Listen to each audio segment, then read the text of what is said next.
चलिए सीधे रुक कर लेते हैं मिर्जापुर का, जहां पर योगी आदित्यनाथ संबोधित कर रहे हैं। क्या कुछ कह रहे हैं, सुन लेते हैं।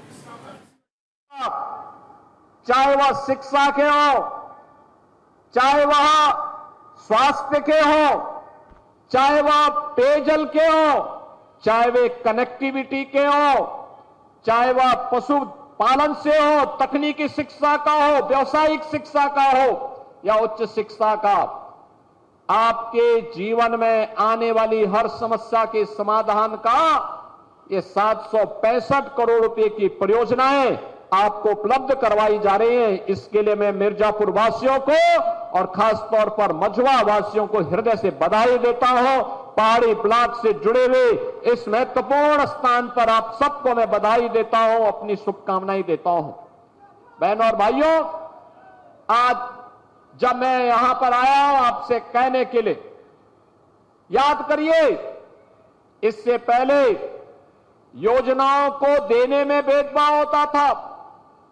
पिछले दिनों हमारे डिप्टी सीएम आए थे, मंत्रीगण आए थे, यहां पर रोजगार मेला लगा था, ऋण मेला लगा था, युवाओं को टैबलेट और स्मार्टफोन के वितरण हुए थे, अनेक कार्यक्रमों को आगे बढ़ाया गया था। बहनों और भाइयों, ये उसी अभियान की कड़ी को आगे बढ़ाने का क्रम है। याद करिए, इन योजनाओं का लाभ बिना भेदभाव के गांव के गरीब को, किसान को, नौजवान को, महिलाओं को, समाज के प्रत्येक तबके को मिला।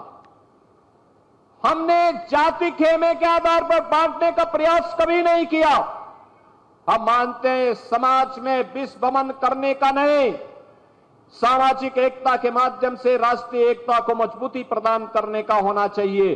और राष्ट्रीय एकता अगर मजबूत है, देश सुरक्षित है, तो हम सब सुरक्षित हैं। और अगर हमारा देश ही सुरक्षित नहीं है तो फिर हम अपनी व्यक्तिगत सुरक्षा का क्या करेंगे।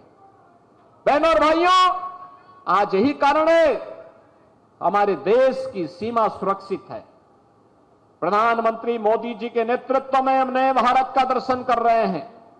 एक सुरक्षित भारत, एक समृद्ध भारत, एक विकसित भारत। प्रधानमंत्री मोदी जी आज दुनिया के अंदर किसी भी देश में जाते हैं, पूरा देश पलक पावड़े बिछा करके उनके स्वागत के लिए आता है, खड़ा